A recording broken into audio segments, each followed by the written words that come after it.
우리 사랑하는 성도 여러분, 또 한 주간 평안하셨습니까? 여러 가지 어려운 가운데 또 한 주간 열심히 살아오시느라고 수고 많으셨습니다. 이 시간 우리 하나님께서 위로해 주시고 또 힘 주시기를 원하고, 또 모든 영광 하나님께 돌리시면서 예배를 우리 아버지께 드리도록 하겠습니다.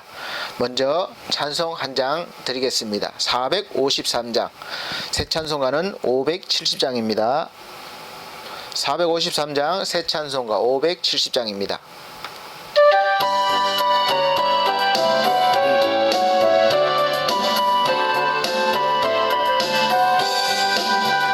주는 나를 기르시는 목자요, 나는 주님의 귀한 어린 양. 푸른 풀밭 맑은 시냇 물가로 나를 늘 인도하여 주신다. 주는 나의 좋은 목자, 나는 그의 어린 양. 저를 따라 꼴을 먹여주시니 내게 부족함 전혀 없어라. 예쁜 새들 노래하는 아침과 노을 비키는 고운 황혼에 사랑하는 나의 목자 음성이 나를 언제나 불러주신다. 주는 나의 좋은 목자, 나는 그의 어린 양. 저를 따라 꼴을 먹여주시니 내게 부족함 전혀 없어라. 못된 짐승 나를 해치 못하고 거친 비바람 상치 못하리. 나의 주님 강한 손을 펼치사 나를 주야로 지켜주신다. 주는 너의 좋은 목자, 나는 그의 어린 양. 저를 따라 꼴을 먹여주시니 내게 부족함 전혀 없어라. 아멘. 네, 다 같이 묵도하심으로 오늘 예배를 하나님 앞에 드리도록 하겠습니다. 다 같이 묵도하시겠습니다.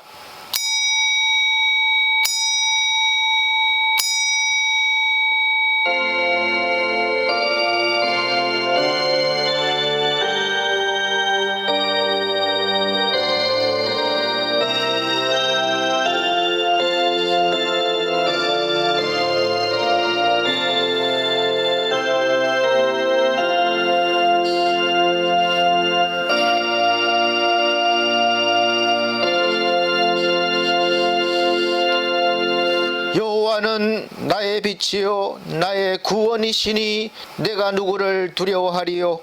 여호와는 나의 생명의 능력이시니 내가 누구를 무서워하리요. 나의 대적 나의 원수된 행악자가 내 살을 먹으려고 내게로 왔다가 실족하여 넘어졌도다. 군대가 나를 대적하여 진칠지라도 내 마음이 두렵지 아니하며 전쟁이 일어나 나를 치려 할지라도 내가 오히려 안연하리로다. 아멘. 네, 찬송가 93장으로 찬송 드리시겠습니다. 찬송가 93장, 새 찬송가도 93장입니다. 찬송가 93장.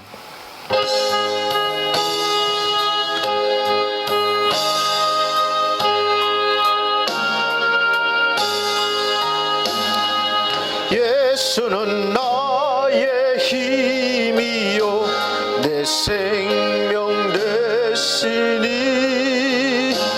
구주 예수 떠나가면 죄중에 빠지리. 눈물이 앞을 가리고 내 맘에 근심 쌓일 때 위로하고 힘주시래 주 예수는 나의 힘이요 내 친구 되시니 큰 해를 간구하면 풍성히 받으리 햇빛과 비를 주시니 추수할 곡식 많도다 귀한 열매 주시느니 주 예수는 나의 힘이요 내 기쁨 되시니 그 명령을 준행하여 널 충성하겠네 주야로 보호하시며 바른 길 가게 하시니 의지하고 따라가리 주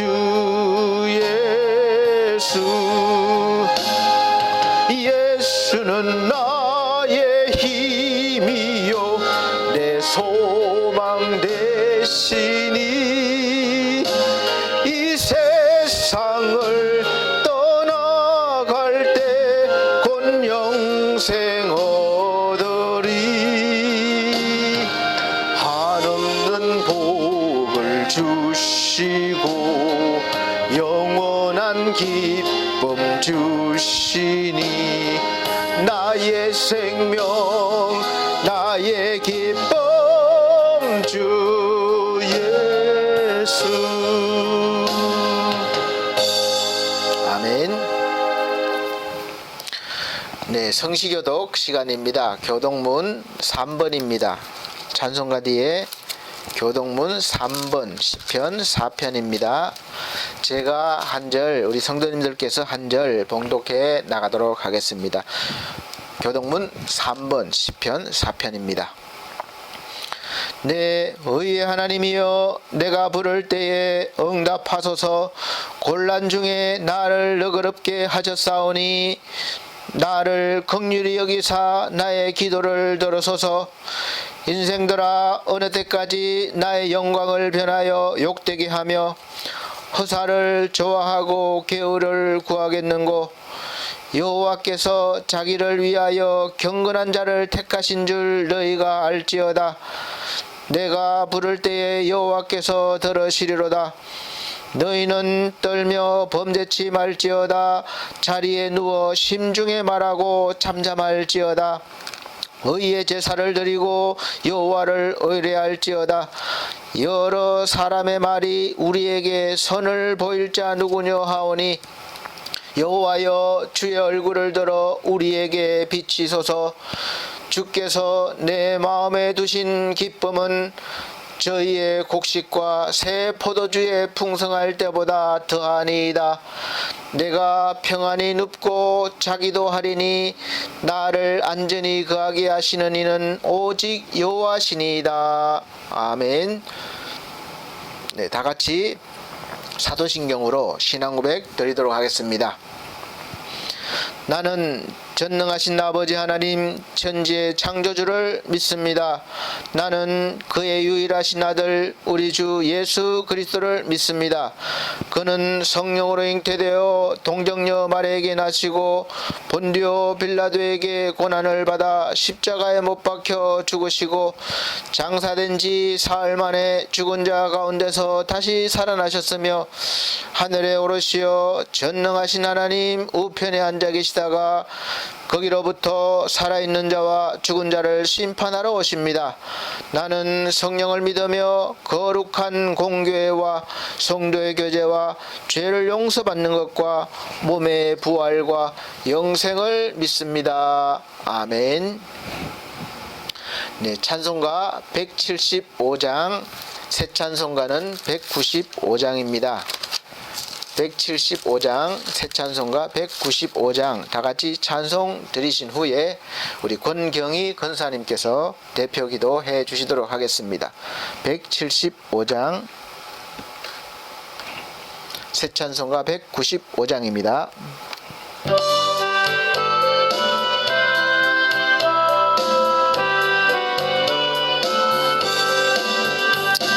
성령이여 우리 찬송 부를 때 진심으로 찬양하게 합소서. 성령이여 우리 기도 드릴 때 우리 곁에 계셔 일러주소서. 성령이여 우리 성경 읽을 때 그 속에서 빛을 보게 합소서. 성령이여 우리 전도할 때에 지혜로운 말씀 주시옵소서. 성령이여 우리 겸손해져서 우리 주와 같이 되게 합소서. 아멘. 네, 다 같이 기도하시겠습니다. 할렐루야. 사랑과 은혜가 충만하신 하나님 아버지, 거룩한 주일을 맞이하여 저희들을 예배의 자리로 불러 모아주신 하나님께 찬송과 존귀와 영광을 돌려드립니다. 아멘. 허물 많은 저희들을 구원하여 주시고 오늘 또 주 앞에 나와 찬양하게 하시며 주님과 함께 또 한 주를 시작하게 하시니 참으로 감사합니다. 아멘. 작년 한 해는 코로나로 인하여 거리두기로 함께 모여 예배드리지 못했습니다. 지금도 비대면 예배로 드리고 있지만 저희들 주님 말씀에 늘 순종하게 하시고 기도에 응답받으며 예배에도 승리하는 저희 모두가 될 수 있도록 은혜 내려 주시옵소서. 아멘. 사랑의 하나님, 이 나라 이 민족을 축복하시어 저희 대한민국이 복지국가가 되게 하시며 하나님을 경외하는 민족이 되게 하여 주시옵시고, 특별히 한국 교회를 기억하시고 민족과 세계를 품고 기도할 때 다시금 이 나라에 복음의 불길이 불같이 타오르게 하여 주시옵소서. 아멘. 주님, 특별히 올해에도 많은 일들을 감당해야 하실 권두혁 담임 목사님을 영육간의 강건함으로 꼭 붙들어 주시옵시고 성령 충만함으로 능력과 지혜를 덧입혀 주시옵소서. 아멘. 성령의 기름을 부어주셔서 감사함으로 행복함으로 은혜롭게 사명 잘 감당할 수 있도록 은혜 내려 주시옵소서. 아멘. 오늘도 말씀을 들고 단위에 세우셨사오니 말씀을 전하실 때마다 성령의 능력으로 붙들어 주셔서 권세 있는 주님의 말씀이 선포되게 하시고 듣는 저희들도 주님의 놀라우신 은혜를 체험하는 복된 시간이 되게 하여 주시옵소서. 아멘. 지난 한 해 동안도 지켜주셨듯이 새해에도 변함없는 사랑으로 우리를 인도하여 주실 것을 믿사오며 살아 역사하신 예수 그리스도 이름 받들어 기도드리옵나이다. 아멘. 아멘.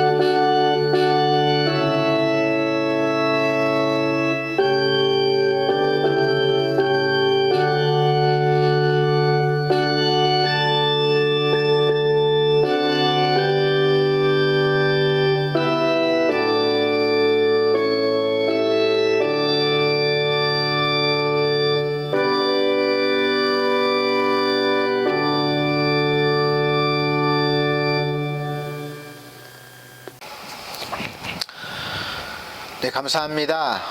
다 같이 성경 말씀 보십니다. 성경 말씀은 구약 성경 시편입니다. 성경 중간쯤 보면 시편이 있습니다. 시편 1편 1절로부터 6절 말씀까지입니다. 제가 성경 말씀 봉독해 드리도록 하겠습니다.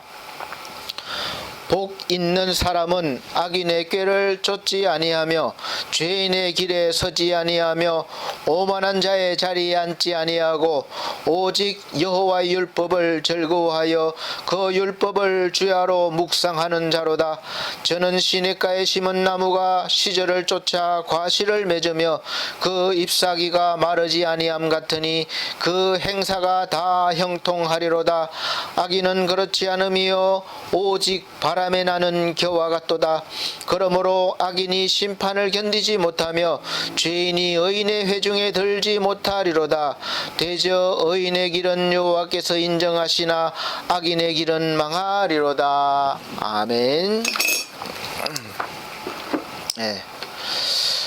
우리 사랑하는 성도님 평안하셨죠? 오늘 설교 말씀은 세 번째 시간 복받은 사람, 복을 주는 사람인데 오늘은 세 번째 마지막 시간으로 우리 한국 사람분들은 세 번을 좋아하잖아요. 그래서 세 번째 마지막 시간으로 제목은 조금 바뀌었습니다. 이제 복 받았으니까 마지막으로 복 있는 사람, 복을 주는 사람, 이렇게 제목을 가지고 또 오늘 말씀을 전해드리도록 하겠습니다.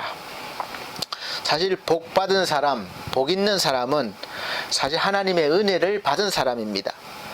그리고 이제는 은혜, 복의 개념을 바꿔야 합니다. 또 은혜라고 하면 이제 우리가 그냥 값 없이 받는다고 많이 생각합니다. 그래서 값 없이 우리가 하나님한테 받았으니까 또 그것을 가볍게 여기는 경우도 있어요. 그러나 사실 값 없이 받은 게 아닙니다.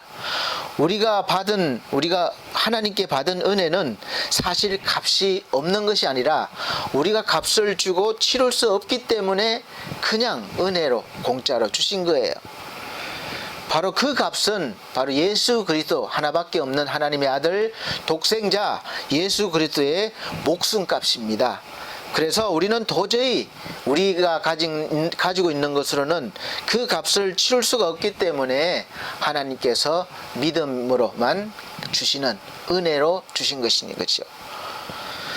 그런 은혜를 받은 사람이 우리가 아무리 내가 대가 없이 은혜로 믿음으로 받았다 해도 그 은혜를 가벼이 여기거나 또 잊어버릴 수가 있겠습니까? 그럴 수는 없는 거죠. 그래서 우리가 이제 하나님의 복을 은혜로 받은 사람은 이제 그 값을 치르면서 살아가야 하는 것이죠. 그래서 제목에 복을 받았으니까 복을 주는 사람으로 살아가야 된다는 것이죠. 그 값을 어떻게 치를 수가 있는가에 계속해서 하나님과 동행하면서 하나님의 의를 나타내고 하나님이 주신 사명대로 살아가면서 값을 치루어 나가는 것이죠. 이게 바로 성도의 삶, 믿음의 삶입니다. 다른 것으로 어떻게 갚을 수가 있겠습니까? 그래서 그 값을 치르는 것 중에 가장 중요한 값이 바로 하나님께 예배를 드리는 것이죠. 예배를 통해서입니다. 예배는 인간이 하나님과 연결되는 확실한 통로라고 볼 수 있습니다. 그리고 예배 행위는 시간을 정해놓고 그 시간만 드리고 끝나는 것이 아니라 우리의 예배는 우리 삶으로 연결이 되는 거예요. 내가 사는 삶으로 연결이 되는 겁니다. 한 시간만 딱 끝나는 것이 아니에요. 그래서 요즘 유튜브 방송이나 또 여러 가지 이렇게 소식에서 들려오는 거 보면 코로나로 인해서 제대로 예배 드리기가 힘들어졌잖아요. 그래서 대면 예배가 옳으냐, 비대면 예배가 옳으냐를 놓고 갑론을박을 하는데, 근데 사실은 그런데 힘을 소비하는 것보다 이제는 성도 한 사람 한 사람이 하나님 앞에 제대로 된 예배를 드리고 그 예배를 통해서 삶으로 연결할 수 있도록 사실 교회는 온 힘을 다해야 하고 또 빨리 방법을 찾고 대안을 제시해서 신앙이 떨어지지 않도록 해야 하는 것입니다. 예배를 삶으로 연결시키는 것이 대면 예배, 비대면 예배보다 사실은 더 중요할 수도 있습니다. 다시 말하면 이제 복 받은 사람으로서, 복이 있는 사람으로서 그 받은 복을 이제 나누면서 그 복의 값을 치르면서 살아야 한다는 것이죠.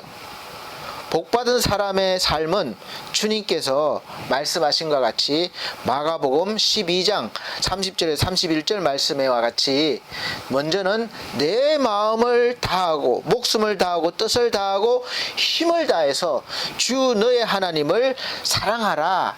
복받은 사람의 첫 번째가 바로 이거예요.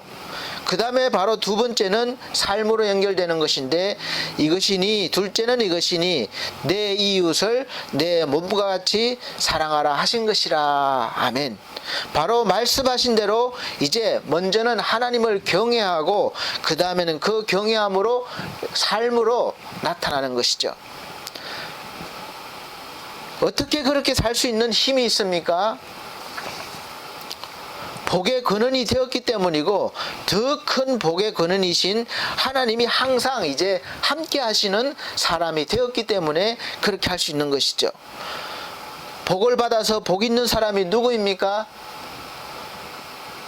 하나님을 예배하고 기뻐하고 말씀을 주야로 묵상하는 자가 삶 가운데 그렇게 사는 자가 바로 복받은 사람, 복이 있는 사람이라는 것입니다. 저는 아주 개인적으로 이 성경 말씀에 근거해서 말씀드립니다. 요즘 교단이나 여러 목사님들이 대면 예배가 오르냐 비대면 예배냐 오르냐 열을 올리고 또 우리가 진짜 예배다 이렇게 소리를 크게 나타내시고 있습니다. 그리고 높이고 있지만 정말 성도들이나 믿지 않는 우리 국민들은 국민들을 내 몸과 같이 정말 사랑하는가 이렇게 묻고 싶습니다.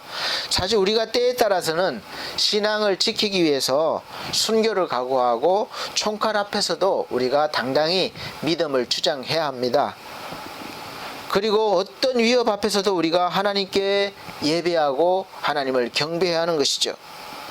그런데 지금 이 현상이 과연 그렇게 순교를 각오해야 하고 또 그렇게 해야 하는 그런 순간인가 한번 생각해 봅니다. 모든 교회가 다 그런 건 아니지만 사실은 보란듯이 대면 예배를 강행하고 계속 코로나 감염자가 나오고 있는데도 불구하고 그렇게 강행한다면 그러면 그러한 교회에서 이제 한 생명을 어떻게 책임지고 있는가 이렇게 묻고 싶습니다. 그냥 믿음으로 예배를 드렸으니까 코로나 걸려도 개인적으로 알아서 하세요. 그러진 않겠지만 그리고 그렇게 해서도 안 되죠. 그분들을 어떻게 책임지고 있는가 도와드리고 있는가 그게 궁금합니다. 그냥 믿음으로 예배를 드렸으니까 개인적으로 육체적인 고통이나 경제적이나 생활적인 고통이나 당연히 감당하십시오. 아니면 교회가 치료부터 시작해서 감염된 성도들이 당하는 생활고나 이웃들로부터 오는 따가운 눈초리 같이 그런 것들을 같이 감당하고 위로해 주고 있는가 한번 살펴봐야 될 것입니다. 그리고 교인들로부터 또 감염된 일반 사람들에게도 일부분 책임감을 느끼고 그렇게 대하고 있는가. 그렇게 하고 있다면 교회는 성경 말씀과 같이 하나님을 예배하는 첫 번째 행위와 내 이웃을 내 몸과 같이 사랑하는 것을 삶으로 나타내고 있는 그런 믿음이기에 그런 교회이기에 저는 박수를 보내고 또 박수를 받을 만합니다. 그러나 그런 책임을 외면하고 예배만 강요하고 하나님만 내세운다면 과연 하나님께서 기뻐하실까 한번 생각해 보지 않을 수 없습니다. 그리고 예수 그리스도께서는 나뿐만이 아니라 바로 내 옆에 있는 이웃을 위해서도 그렇게 귀하게 이웃을 귀하게 여기라고 하셨습니다. 그러기에 우리는 이웃을 내 몸과 같이 귀하게 여겨야 하고 또 구원을 받게 해야 하는 그런 사명이 있는 것이죠. 그리고 또 비대면 예배 역시 마찬가지입니다. 비록 비대면 예배이지만 이 예배를 통해서 성도들이 하나님을 만나고 또 하나님으로부터 말씀을 받고 말씀대로 살아갈 수 있도록 하기 위해서 정말 고심하고 또 고심하면서 최선을 다해야 합니다. 그래서 각 교회 형편에 맞게 그렇게 하나님께서 교회에 보내주신 양들을 양육하고 또 믿음으로 성장시켜서 하나님께 영광을 돌리게 해야 합니다. 뭐 코로나 핑계만 대고 형편이 안 된다고 대책도 세우지 않고 있으면 그것은 무책임한 것이죠. 사실 짧은 시간에 급작스럽게 바뀐 예배 환경과 선교 환경 때문에 저 역시 당황스럽기는 마찬가지입니다. 당황스럽긴 하지만 계속해서 성도들이 신앙생활을 잘 유지할 수 있도록 할 수 있는 방법을 시도하고 또 고심하고 있습니다. 그래서 그 첫 번째 단계로 시작된 것이 이 동영상을 통한 예배이고, 또 실제로 제가 복지센터를 운영하면서 교회를 나오시지 못하는 성도님들이 또 구원받을 영혼들이 집에서 예배를 드릴 수 있게 해드리는 것이라고 믿고 또 그렇게 준비하고 행하고 있습니다. 장점은 언제라도 방문 가능하고, 우리가 가는 것을 반겨주시거든요. 그래서 방문 가능하고 몸과 마음이 약해진 상태이기 때문에 비교적 복음을 잘 전해받습니다. 그러나 또 단점은 이 사회복지와 종교는 분리되어 있기 때문에 우리가 굉장히 조심을 해야 되는 것이죠. 조금이라도 상대편에서 강압적으로 느껴지거나 그러면 문제가 생기는 것이죠. 그래서 절대로 조금이라도 강제성이 있거나 불편함을 주면 안 되기 때문에 정말 신경 써서 잘 해야 합니다. 그래서 사회복지를 교회복지로 끌어오기 위해서 그런 시도를 계속하고 있는데 사실 아직까지는 많이 부족합니다. 그러나 지속적으로 포기하지 않고 시도한다면 하나님이 기뻐하시고 또 반드시 이루어지리라고 믿고 있습니다. 그래서 일꾼이 필요합니다. 혼자는 할 수 없기 때문에 그래요. 함께 일할 수 있는 동력자가 필요합니다. 우리 사랑하는 성도 여러분, 복 받은 사람, 복 있는 사람이 누구입니까? 그리고 이제 복을 받아서 복이 있는 사람이 누구입니까? 아직도 많이 받아서 부자 되고 사회적으로 성공한 사람, 보란 듯이 내세울 게 많은 사람이라고 아직까지 그렇게 생각하고 계십니까? 이번 복에 대한 마지막 설교가 복 받은 사람, 복을 주는 사람 세 번째 설교인데 처음부터 복의 개념을 제가 바꾸시라 이렇게 말씀드렸습니다. 그리고 설교를 잘 들으신 분들은 이제 복 받은 사람은 하나님을 제대로 만나고 하나님이 동행해 주는 그런 사람이라는 것을 아실 겁니다. 그리고 한 걸음 더 나가서 그 하나님께서 나와 함께 하시고 동행해 주시는 조건은 다른 것이 아니라 딱 하나, 예수 그리스도께서 나에게 해주신 모든 일들을 듣고 알고 믿는 것부터 시작되는 것입니다. 그래서 지금쯤은 그래서 아멘으로 화답하셔야 합니다. 아멘으로 화답하시는 분들은 이제 하나님께서 여러분에게 들어와 계시고 동행해 주심으로 모든 삶 가운데, 여러분의 인생 가운데 바로 여호와가 여러분의 목자가 되어 주십니다. 여호와는 나의 목자시니 라고 고백이 되는 거죠. 그래서 복이 있는 사람이 된 것입니다. 그래서 그 복 있는 사람은 비록 내가 사망의 엄침한 골짜기로 다닐지라도 해당하는 것을 두려워하지 않을 것은 주께서 나와 함께 하심이라, 이런 확신 있게 주장할 수 있습니다. 그리고 계속해서 주의 지팡이와 막대기가 나를 안위하시나이다. 주께서 내 원수의 목전에서 아주 푸짐한 상을 차려주시고 기름으로 내 머리에 바르셨으니 내 잔이 넘치나이다. 나의 평생에 하나님의 선하심과 인자하심이 반드시 나를 따르니 내가 하나님의 집에 영원히 거하리로다. 이렇게 날마다 고백하고 날마다 하나님을 기뻐하는 삶을 살게 되는 것입니다. 사랑하는 성도 여러분, 바로 이런 사람이 복이 있는 사람이 아니겠습니까? 그리고 바로 복 받은 사람, 복의 근원이 된 사람은 바로 이제 이런 삶을 살아가는 거예요. 내가 비천에 처할 줄도 알고 풍부에 처할 줄도 알아. 모든 일에 배부르며 배고픔과 풍부와 궁핍에도 일체의 비결을 배웠노라. 내가 능력 주시는 자 안에서 내가 모든 것을 할 수 있느니라. 아멘. 바로 이런 삶을 살아가게 되는 것이죠. 좀 없다고 기죽지 않고, 좀 가졌다고 막 교만하지 않고, 또 배부르거나 또 배고프거나 일이 잘 돼서 풍부해지거나 요즘처럼 어려워서 궁핍해지거나 그렇게 되더라도 흔들리지 않고 잘 견디며 교만하지 않고 이겨내는 삶을 사는 비결이 있는 것은 바로 자기 속에, 이 속에 주어진 능력 주시는 자, 곧 하나님이 계심을 알고 믿기 때문에 그렇습니다. 이런 사람이 누굽니까? 바로 1분 뒤에 알려드리겠습니다. 이게 요즘 그 트렌드인데, 그런 사람은 바로 저와 여러분이에요. 바로 여러분입니다. 여러분이 복 있는 사람 이제 된 것입니다. 그래서 어떠한 환경에 처해도 능히 이길 수 있는 힘이 주어진 거죠. 이제 그런 사람이 되었다고 믿으시고 하루하루 살아내시기를 바랍니다. 그러면 그런 삶을 살아내고 있으실 것입니다. 창세기 20장에 보면 하나님께서 아브라함에게 너를 축복하는 자에게는 복을 주시고 저주하는 자에게는 저주하신다는 말씀을 실제로 아브라함이 삶 가운데 볼 수 있게 하셨습니다.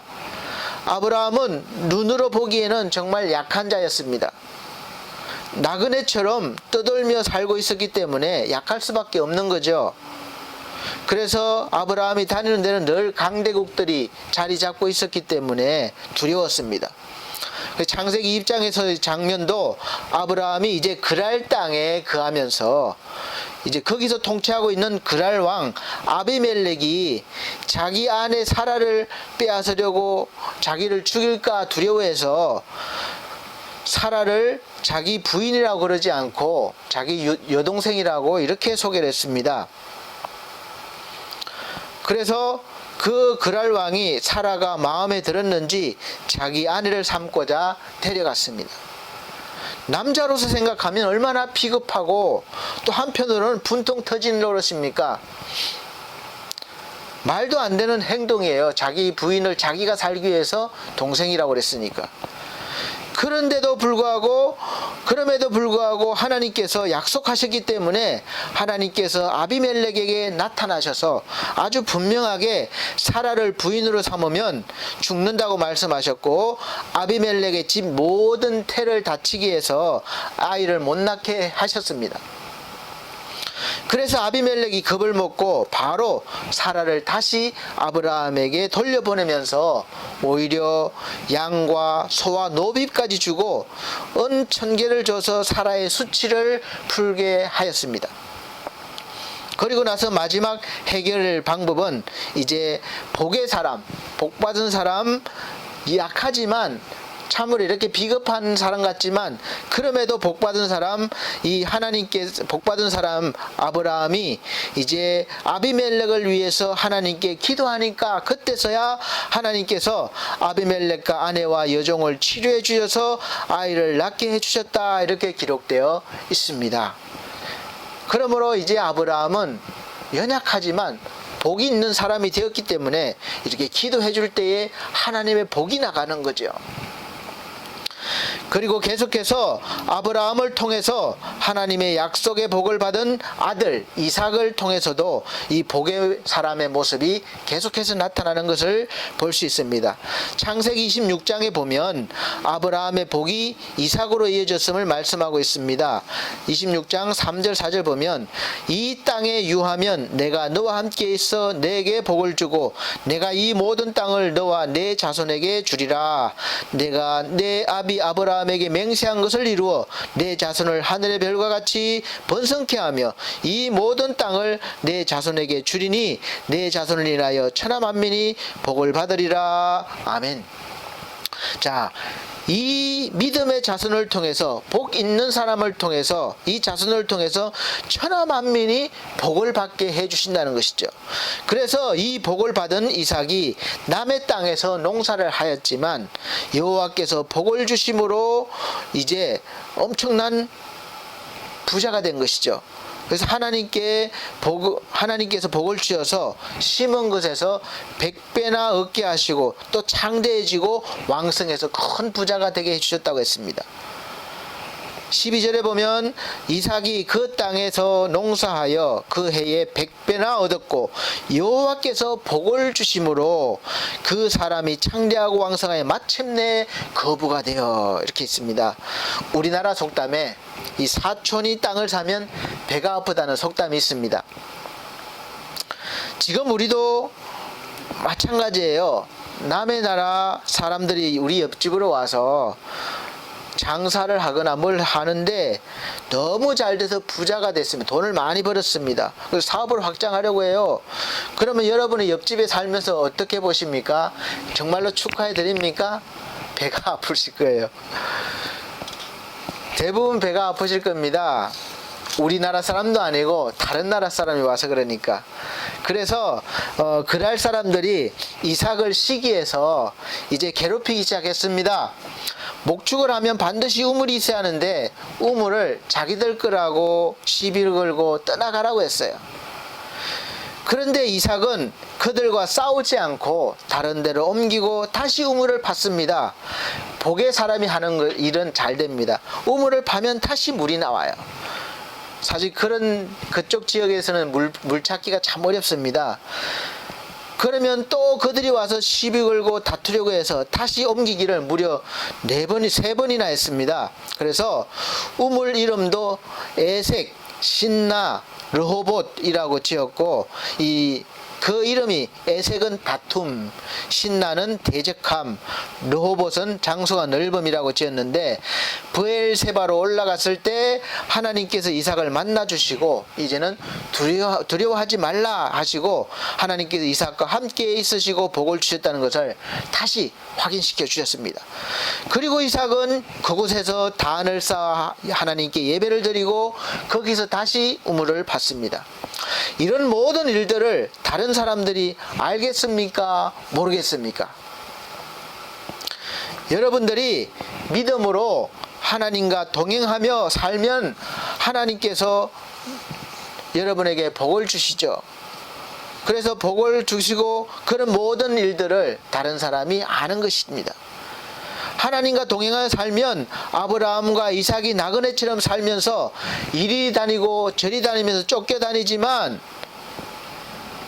이제 보면은 그렇게 힘들게 사는 것 같지만 결국은 믿음의 삶을 통해서 전능하신 하나님이 함께 하심을 보고 다른 사람들이 여러분 앞에, 믿음의 사람 앞에 와서 고개를 숙이게 됩니다. 그 장면이 바로 창세기 26장 26절로부터 31절 말씀이에요. 그래서 아비멜렉이 그 친구 아우삭과 군대장관 비고를 데리고 와서 이삭에게로 옵니다. 와서 이삭을 위협하는 게 아니라 이제는 반대로 서로 우리 해치지 말자, 약속하자, 이렇게 계약을 하자고 합니다. 사실 우리가 객관적으로 나타나는 것으로 보면 이 이삭이 그렇게 하는 입장에 약자니까, 보기에 약자이고 안정된 땅도 없고 나라도 없습니다. 떠돌아다니는 생활을 하고 있으니까 약자죠. 그런데 하나님이 함께 하시고 복을 주신 것을 분명하게 그들이 받고 그들이 알아요. 그래서 그들이 이삭과 함께 하시는 하나님을 압니다. 위대하심을 알기 때문에 이삭에게 와서 머리를 굽히는 것이에요.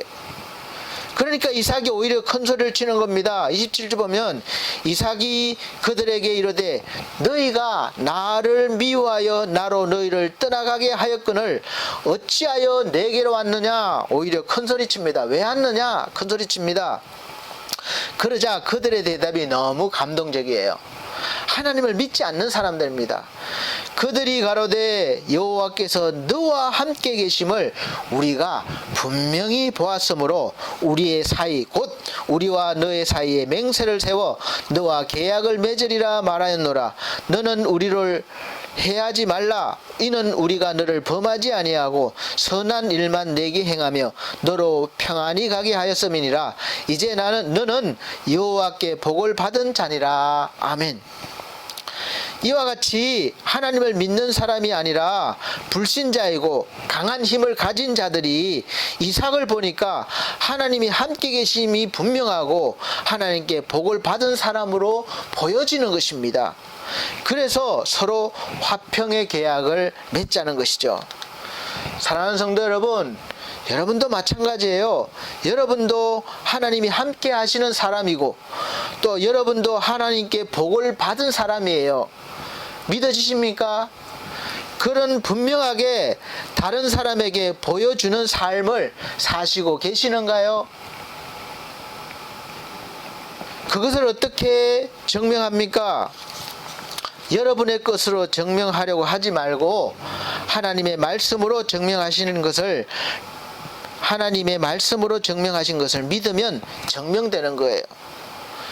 여러분이 어떤 성공을 하고 힘을 가지고 또 뭐 선한 노력과 행동으로 복받은 사람, 하나님이 함께 하시는 사람으로 살기는 또 전하기는 불가능하기 때문에 그렇습니다. 그러므로 우선 해야 할 일은 성경에서 하나님께서 나를 향해서 말씀하시는 것을 염치 없고 부끄럽지만 그대로 받아들이고 믿는 거예요.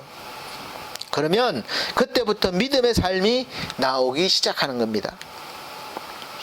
여러분은 깨지기 쉬운 질그릇 같은 그런 존재이지만 세상에서 가장 귀한 보배를 이제 모셨으니까 귀한 존재가 된 것이고, 여러분은 아주 약하디 약한 존재이지만 온 우주에서 가장 강한 존재를 모셨고 그 존재가 이제는 동행하고 계시니까 여러분은 강한 존재가 된 것이죠. 그래서 지금부터 우리 성도님들이 바로 시편 1편 본문에서 말씀하고 있는 사람이 된 것입니다. 복 있는 사람이 누구입니까? 바로 저와 여러분입니다. 그리고 복 있는 사람이 살아가는 모습을 보여주는 거예요. 여러분의 이름을 넣어보세요. 복 있는 사람, 두여기는 악인의 꾀를 쫓지 아니하며. 복 있는 사람이 악인의 꾀를 쫓지 않는 거예요. 복 받으려고 악인의 꾀를 쫓지 않는 것이 아니라 이미 복이 있는 사람이 악인의 꾀를 자연스럽게 쫓지 않는다는 거예요. 어떻습니까? 이제 악한 일로부터 멀어질 수 있겠습니까? 아멘입니까? 그리고 복 있는 사람 두여기는 죄인의 길에 서지 아니하며 오만한 자리에 앉지 아니하고. 정말 죄 짓는 자리에서 멀어질 수 있습니까? 늘 겸손한 자리에 앉으실 수 있겠습니까? 여기에서 아멘 하셔야 합니다.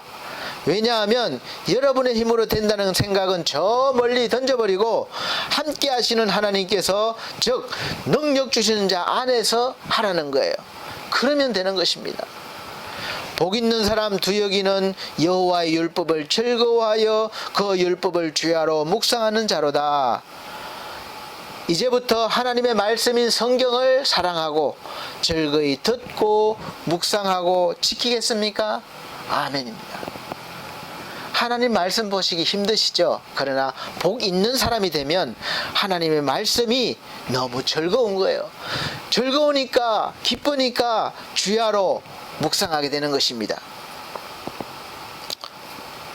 그리고 그런 사람 두여기는 이제 시냇가에 심은 나무가 시절을 쫓아 과실을 맺으며 그 잎사귀가 마르지 아니함 같으니 그 행사가 다 형통하리로다. 아멘입니까?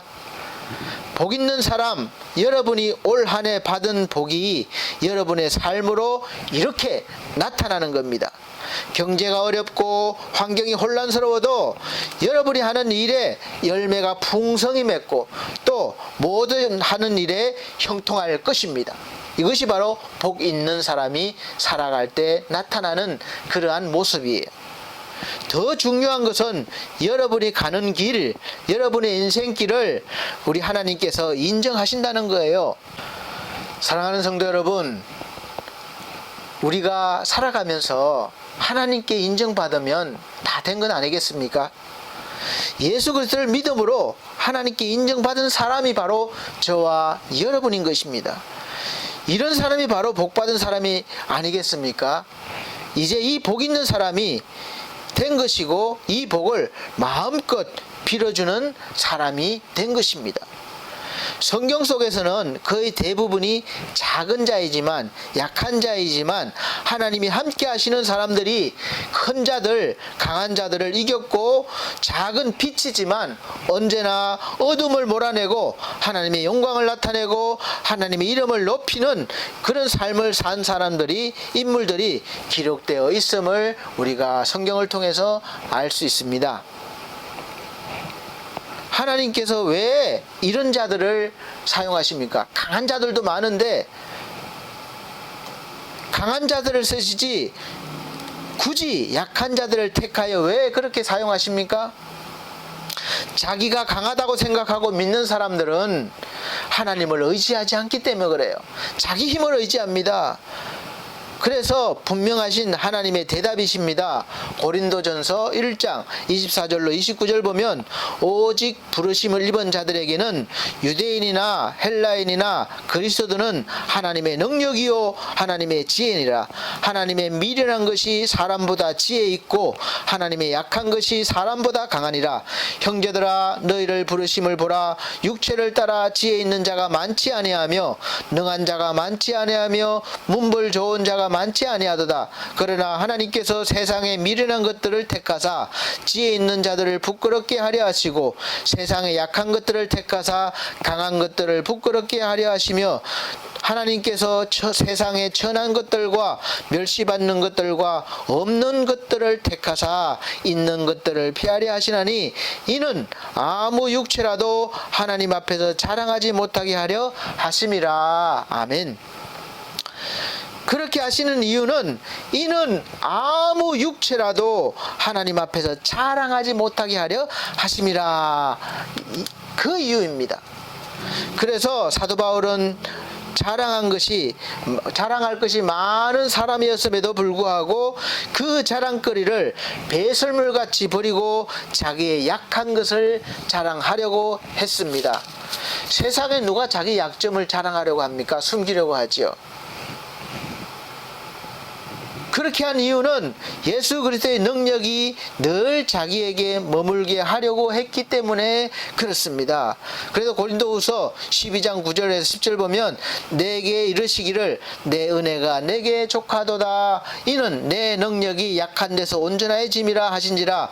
이러므로 도리어 크게 기뻐함으로 나의 여러 약한 것들에 대하여 자랑하리니 이는 그리스도의 능력이 내게 머물게 하려 함이라. 그러므로 내가 그리스도를 위하여 약한 것들과 능력과 궁핍과 핍박과 곤란을 기뻐하노니 이는 내가 약할 그때에 곧 강함이니라. 아멘. 하나님의 복을 받은 사랑하는 성도 여러분, 여러분의 약한 모습이 많이 보여서 세상에서 기죽고 사십니까? 어디 가서 내세우지 못합니까? 세상 앞에 서면 여러분의 모습이 초라하게 보이십니까? 그러면 복받은 사람, 복 있는 사람이 아니에요. 세상에 비추어 자기를 보기 때문에 늘 복받은 사람이 아닙니다. 그리고 이제 복의 개념을 바꾸라고 말씀드렸습니다. 이제부터 보는 방법을 바꾸시길 바랍니다. 이제 복의 근원이 되시고 복을 주시는 하나님을 바라보시고 여러분을 보시길 바라요. 그리고 그 하나님이 바로 이제는 나의 아버지가 되시고 나와 영원히 함께 하시며 또 복을 주시고 은혜를 주시겠다고 하셨음을 믿으시기 바랍니다. 그리고 이제 하나님을 한번 거쳐서 여러분을 바라보세요. 하나님을 거쳐서 바라보는 나는 이제 정말 달라진 사람이에요. 그러면 여러분의 약한 것이 이제는 하나님으로 인해서 강점으로 나타나실 것입니다. 여러분이 약해서 하나님을 바라보면 하나님의 능력이 여러분의 약한 것을 다 덮어주시고 하나님의 강함으로 나타내시기 때문에 그렇습니다. 그래서 이제 여러분이 받는 능력과 핍박과 궁핍과 곤란도 오히려 기뻐할 수 있는 그런 강한 그런 자가 되는 것이죠. 사랑하는 성도 여러분, 이제 복 받은 사람, 복이 있는 사람, 이제 설교를 마무리합니다. 이제 복의 개념이 바뀌셨습니까? 여러분에게 복이 무엇인가요? 아직도 돈이 복이고 내 사업이 복이고 내 집이 복이고 마음에 맞는 사람이 복이고 그렇습니까? 물론 복이죠. 그러나 진짜 복은 아닙니다. 왜냐하면 결국은 다 사라질 것이기 때문에 그래요. 그러나 진짜 복, 영원히 사라지지 않고 여러분과 함께 있을 복, 여러분에게 행복을 주고 기쁨을 줄 복, 그 복은 바로 하나님이심을 잊지 마시기 바랍니다. 여러분은 이제 그 복의 근원이 되었습니다. 복의 근원이신 하나님, 우리 아버지와 연결이 되어 있기 때문에 그렇습니다.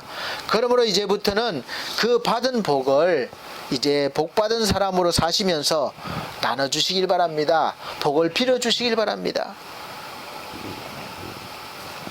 말씀을 마치면서 하나님의 말씀으로 여러분 축복하고 기도하겠습니다. 유다서 1장 24절로 25절 말씀입니다. 우리 하나님께서 하신 말씀에 능히 너희를 보호하사 그침이 없게 하시고 여러분을 보호하시고 그침이 없게 하신대요. 그래서 너희를 보호하사 그침이 없게 하시고 너희로 그 영광 앞에 흠이 없이 즐거움으로 서게 하실 자 곧 우리 구주 홀로 하나이신 하나님께 우리 주 예수 그리스도로 말미암아 영광과 위엄과 권력과 권세가 만고 전부터 이제와 세세에 있을지어다. 아멘.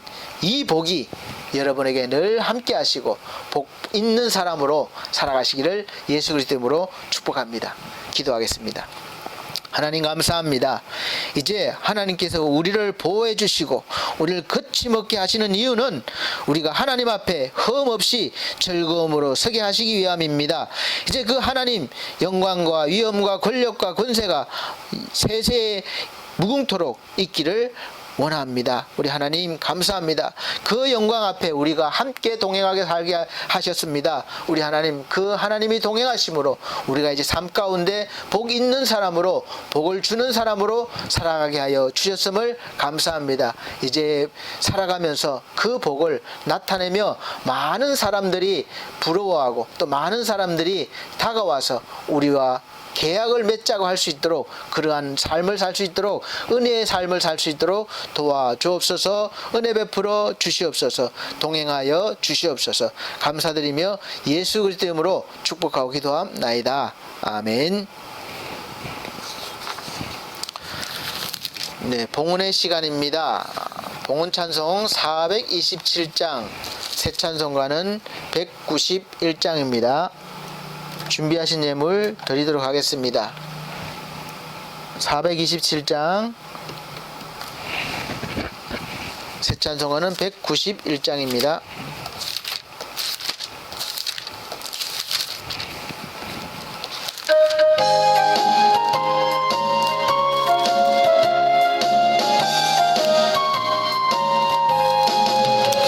내가 매일 기쁘게 순례의 길 행함은 주의 팔이 나를 안보함이요 내가 주의 큰 복을 받는 참된 비결은 주의 영이 함께함이라 성령이 계시네 할렐루야 함께하시네 좁은 길을 걸으며 밤낮 기뻐하는 것 주의 영이 함께함이라 전내제에 빠져서 평안함이 없을 때 예수 십자가의 공로 힘입어 그 발 아래 엎드려 참된 평화 얻음은 주의 영이 함께함이라 성령이 계시네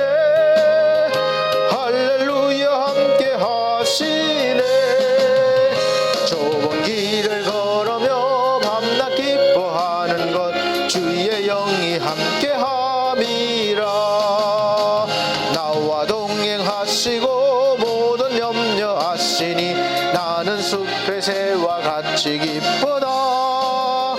내가 기쁜 마음으로 주의 뜻을 행함은 주의 영이 함께함이라. 성령이 계시네. 할렐루야 함께 하시네.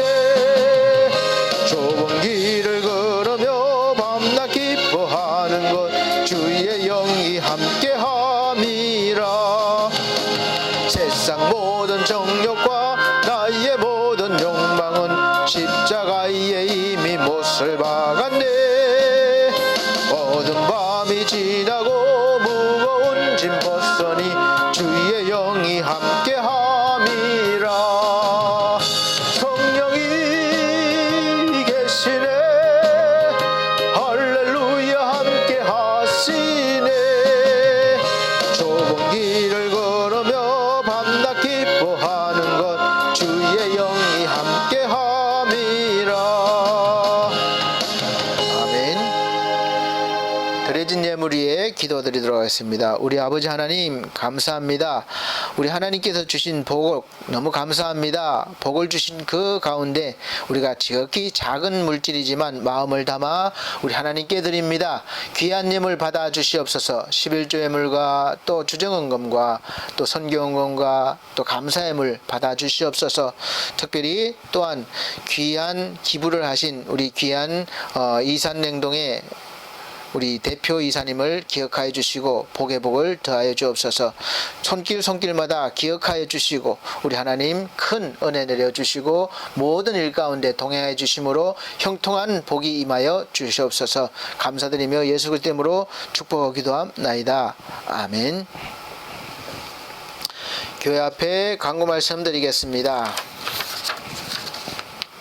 우리 21년도 교회 표어는 주와 동행입니다. 주님과 동행하는 그런 삶을 사시는 하루하루 또 한 달 한 달 한 해가 되시기를 예수 그리스도로 축원드립니다.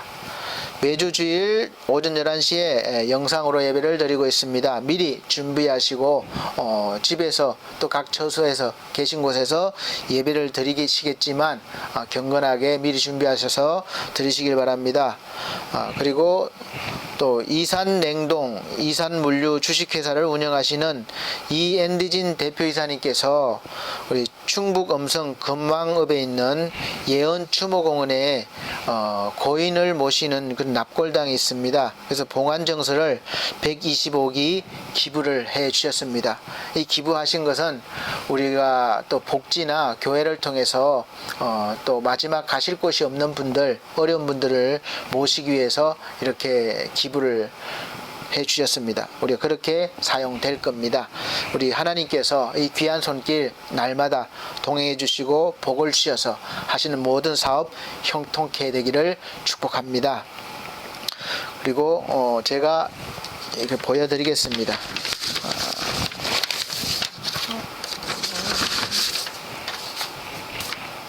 요게 확약서입니다. 이렇게 그렇게 추모공원에서 우리 신진대 회장님이 운영하시는 추모공원인데 우리가 받은 겁니다. 이산냉송에서 우리 교회로 이렇게 기증한 거고, 그 다음에 이것은 봉안정서입니다. 이 정서를 갖고 가시면 돼요. 필요하신 분들은. 그래서 봉안정서입니다. 1기부터 125기까지가 있습니다. 여기는 기증자 이산냉동과 우리 받은 취득자가 반석교회로 되어 있습니다. 제 개인기 아니라 반석교회로 기증한 겁니다. 그래서 우리 교인들 또 모든 분들 또 우리 재가복지센터에 계신 분들 어려운 분들 위해서 사용되어질 것입니다. 또 성도들의 가정과 직장과 사업을 위해서 기도해 주시고 또 연약한 우리 성도들 건강 회복과 믿음 회복을 위해서 기도해 주시기 바랍니다. 계속해서 감염 예방, 바이러스 감염 예방 계속 신경 써 주시고 조심해 주시기 바랍니다. 찬송가 59장 찬송 드리고 예배를 마치도록 하겠습니다.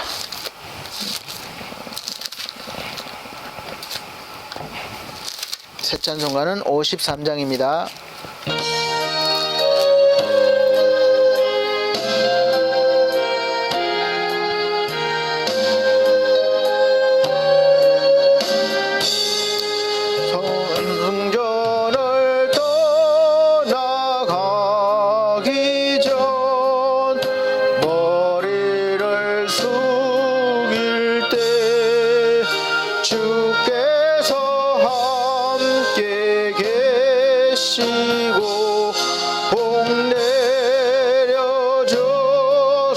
주옵소서.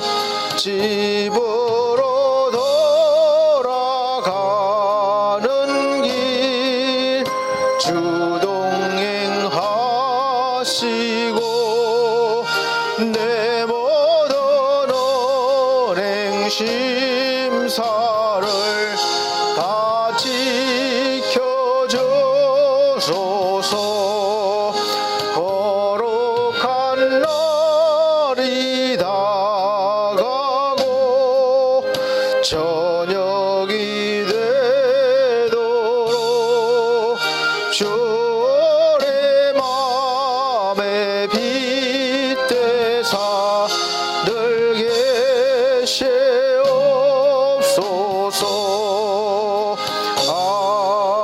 아멘.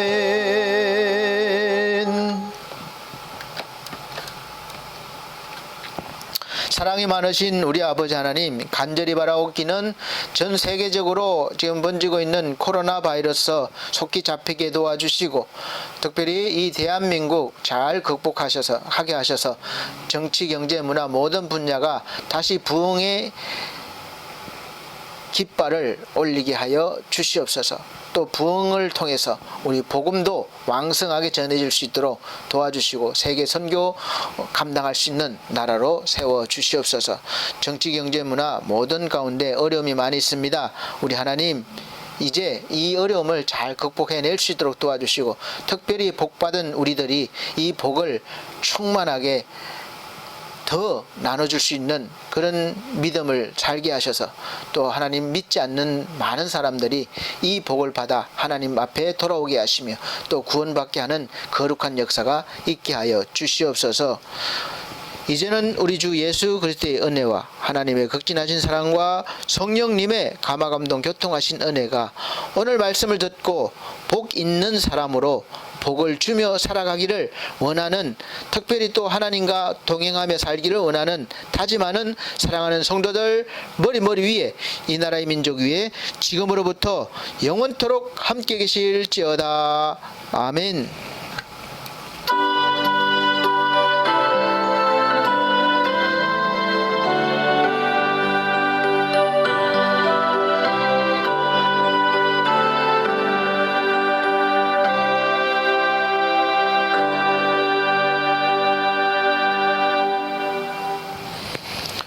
하나님께 감사합니다. 하나님께 영광 돌립니다.